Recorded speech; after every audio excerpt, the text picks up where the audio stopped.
Hey everybody, welcome back to PeoriaLife.com. This is the Car Guy, and my name is Greg McCoy. I'm here with Brett Beachler. How you doing, Brett? I'm doing great. How about yourself, Greg? Just wonderful. Good. Just wonderful. Well, today we're going to do a subject that we did a couple months ago, and you've received a lot of feedback on it, so you thought we might kind of reprise it and kind of add any new information you have to it? I look at it as valuable for people. And we try to make all these valuable for people so they can get something out of it. It's worth their time to sit down and watch or listen.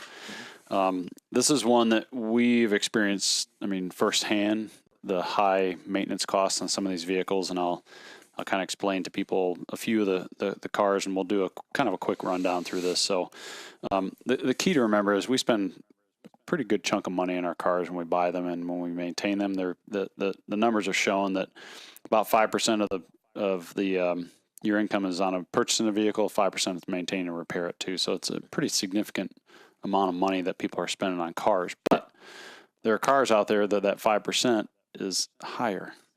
And so I just want to educate people. I'm not saying don't purchase these cars, but I want people to know when they walk into it, because where I've seen this and hurt for people is that people have purchased cars, and next thing you know, they're coming in and doing these repairs and maintenance that are more than what they were used to.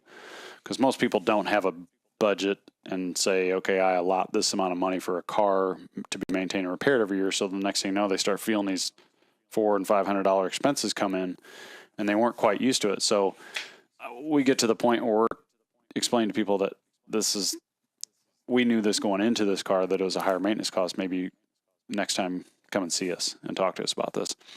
You know, in our best interest, honestly, is to keep our mouth shut and not say a word, because, you look at some of these cars on this list and it's like, oh my goodness, there's a lot of money being spent on these cars that I view as you could do it somewhere else. So we're going to look at some of the vehicles with the highest maintenance costs. One of the things this study did is it looked at the maintenance costs over the first 10 years of these cars. So one that, I believe it because I've seen it. I know the independent in town. I know the dealership. I know I've got European automobile shops that are in my share group with me, and their tickets are twice. They're immensely higher than our tickets because they're European cars. Top of the list, BMW, $17,800 spent over 10 years' time. Then you knock down to Mercedes-Benz, $12,900. Cadillac's up there with $12,500. We had a Cadillac in a couple weeks ago. A normal headlight on a car like you and I have is $25, $50, maybe $75 at the most on most vehicles. This Cadillac was over $300 to replace a headlight on it. And that's not uncommon, because at first it's an HID headlight, which are super bright. And I think for the most part, people who purchase Cadillacs can afford to put those. It's in their budget to be able to do that. But I want people to know that, hey, before you buy this car, this is what you're going to be looking at to replace a simple headlight on a car when it goes out. So that's one of the reasons why Cadillac's top of the list. We'll talk about a couple of these. The bottom three, the lowest maintenance expenses on cars, believe it or not, Lexus. And when you say bottom, that's good. That's a good thing. Yeah. That's a good thing to be at the bottom of this list. Lexus, $7,000. Next one down is Scion, $6,400. Next one down is $5,500 on a Toyota. Again, this is maintenance costs spent over maintenance costs over 10 years' time. And, we've been beating this drum for a while that there are some cars over there with very low maintenance costs. And I've been hammering that Toyotas are some of the lowest. You don't replace, we did a show on some of the maintenance items on it. You don't replace spark plugs on a Toyota until 120,000 miles. And it's very, very rare that we see an ignition component fail before that 120,000 miles, meaning spark plug fails, takes out an ignition coil or an ignition wire, which doubles the expense. That's why spark plugs are replaced.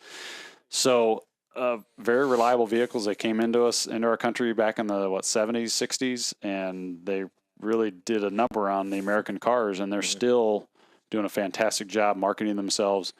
And I'm not touting Toyotas and Lexus and Scions. I'm not saying they're the only car, but they're on the bottom of the list, which is a good part of the list to be on in terms of maintenance expenses. So now you might just briefly talk about what's included in that number, what type of things, sure, as opposed to what's not included. So there's two things. There's factory specified maintenance, which is what's indicated inside your owner's manual, what you want to do to your vehicle to help it last as long as you can while minimizing expenses. And the second one is tires, repairs that come up oil changes, which is part of the factory specified maintenance, brakes on cars, air conditionings that break. So all of that is factored into But it would not include damage from an accident, for correct. example. Yes, absolutely correct. So, again, I always encourage people to do their homework before buying a car and ask their shop, ask a reputable shop, hey, what are we talking about here? Because there are many people who have come into me and said, hey, I'm looking at buying this car. And I go, well, okay. If you want to write a lot of checks to us, you go right ahead and buy it. And they go, okay, thank you. And they walk out the door and don't purchase a car. It happens often. Just because they want our professional opinion. They know we're straight shooters and we're not going to lead them down the course of giving them a car that's a high expense ratio car of maintaining and repairing through the life. Interestingly, Ford and Dodge are in the middle of the pack, which I kind of, from an anecdotal gut opinion, that would be my guess too on Ford and Dodge. I think they're overall pretty good quality vehicles. You're going to spend a little bit more on average on maintenance on those cars, but there are some specific models out there to kind of watch out for. So one of them is a Chrysler Sebring. We've never been a big fan of the Sebring just because of the repairs and maintenance that we've seen on these, much more the repairs. That particular model, $17,000 on maintenance costs on this thing. A BMW 328i, $15,600. Believe it or not, I've got a Nissan myself. A Nissan Murano is up there too, close to $15,000 over 10 years' time on maintenance. It's right up there with the Mercedes-Benz, right up there with a Chevy Cobalt. Cobalts tend to be pretty decent vehicles, but their maintenance and repair expenses seem to be a little bit higher on average based on this study. You got the Dodge Caravan that's up there. Funny thing is, I've got a Dodge Caravan. I don't necessarily, it's an older one, but I don't necessarily see those maintenance expenses on it. Dodge Ram 1500 is up there, a truck that you drive. An Audi A4 Quattro is up there at close to $13,000. You got a Mazda 6 up there close to $13,000. Subaru, which I kind of guessed is up there at right around $12,000. An Acura TL, right up around $12,000. You got a Nissan Maxima up there at $12,000 and a Chrysler 300 around $12,000. So, some of the things to watch out for. These are some of the top on the list. My son used to have a Mini Cooper, and I always warned him. I said, this thing's going to cost you more. It's going to cost you more, son, and it did. And it was right around $11,000 to maintain this car for a period of time. So, the reason behind all this is I just want people's eyes to be open. And I think something you should point out, these are general studies over a large population of cars. Yes. So that doesn't necessarily mean that every single Chrysler Sebring is going to cost $17,000. That's exactly right. Because somebody out there might say, well, I know somebody had a Chrysler Sebring and it was perfect, never had any problem at all. And it's kind of like saying, my grandma smoked 3 packs of cigarettes a day until she was 95 and never had lung cancer. Yeah. So does that prove that cigarettes are not dangerous? Right. No. Perfect point. Well, analogy. Well put. There are some specific models that you can look out for. If you're looking to minimize your expense on vehicles, there are some specific models to look at, and believe it or not, I know Greg and I have talked about electric cars and hybrid cars, and one of the lowest expensive cars out there is a Toyota Prius at $4,300 over 10 years' time, which I think is a great thing. We've serviced quite a few Priuses, but we don't do much on them, which is good. Do you think it's because it's a hybrid, or is that totally? I don't think so, because for example, if you run their maintenance schedule, they're exactly the same as all the other Toyotas that are non-hybrid. So I don't know if it's a situation of they use some that braking where it kind of reduces the braking by the engine, helping it slow down. Regenerative braking, I think they call that. I don't know. I don't know if it's a miles driven thing. I don't know the answer to that. But the model is the same: 120,000 mile spark plugs on a Toyota Prius and 120,000 mile spark plugs on a Toyota Camry non-hybrid. So I can't tell you what the reason is behind it. But I just am laying out the facts for everybody. Next one, Kia Soul. I got a couple friends with Kia Souls, and they do very little maintenance on them, which is a good thing. And I don't mean that they don't do maintenance on the car. What I mean is their maintenance structure is less expensive. 120,000 mile spark plugs, I believe, or 100,000 mile spark plugs. Coolant goes 100,000 miles. Transmission fluids and inspect only. You don't regularly replace transmission fluid. Next one on the list, Toyota Camry. I'm probably one of the biggest fans of Camrys because there's very little items on that car that fail on a Toyota Camry. So they've done a fantastic job. Next one on the list, Honda Fit. My dad's got a Honda Fit. He's one of these guys that buys a car and he'll keep it 250,000, 300,000 miles and not even blink an eye and just maintain and repair it. So very interesting. Some of the brands likely not to start, Hummer, Mercury, Chrysler, Saturns, Dodges, Mitsubishi. I've never been a really big Mitsubishi fan. I just see a lot of expense structure that goes on Mitsubishis. When you say brands most likely not to start, you mean literally when you put the key in it, it'll start? It's either a no crank condition, which is typigally a battery or a starter, or it is a cranking and not starting condition, which is a failure in a fuel system component or failure in an ignition system component. So both are different starting arenas on the vehicle. So, we get on the bottom of this stuff. I just want people to be eyes open. Do your research. Do your research before purchasing a car between the maintenance. And one of the things that I really encourage people to look at is the expense of tires on their car. I can't tell you how many times people have come into our business. They need tires. We give them a quote on tires. Typically, it's an SUV. And they're over $1,000 for the set of tires. That generally, tires are $400 to $600 for a set. And they're blown away. They don't have the money for it. And they didn't do a simple thing like, and I'm not picking on them, but they didn't do a simple thing like prepare for the expense of the tires and know that, oh my goodness, these tires are super wide and they're super tall.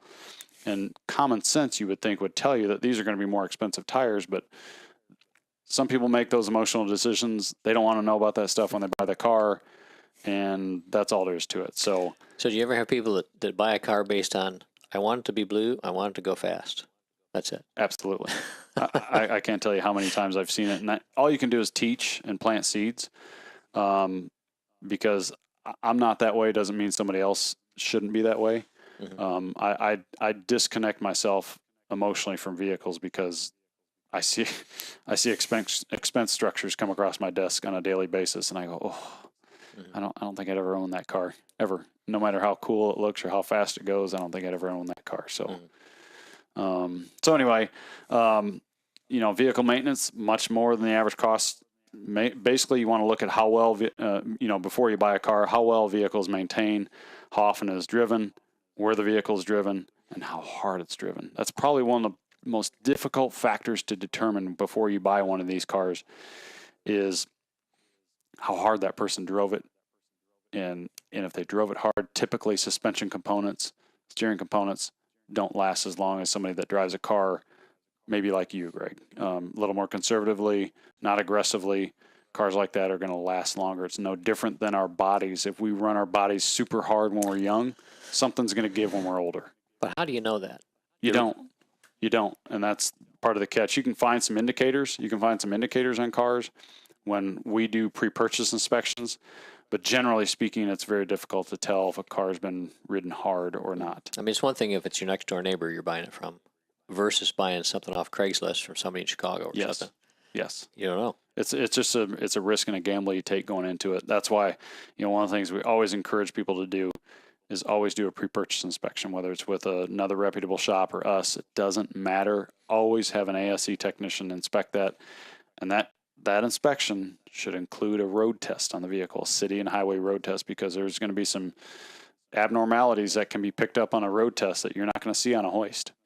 And then those abnormalities, when you bring it into the bays, you can address the abnormalities on the car and different noises and things like that you hear before you purchase these vehicles. So the whole point of this, educate people, tell them what they need, what they don't need on cars, but more importantly, explain to them the expense structures on vehicles so they know going into it, so they can make a more rational decision on cars. Yeah, it should be pointed out that all your comments here are directed to people who care about the cost, who don't have unlimited amount of money. Right? Correct. If you're making $400,000 a year, you could care less probably whether it costs $300 to replace a headlight.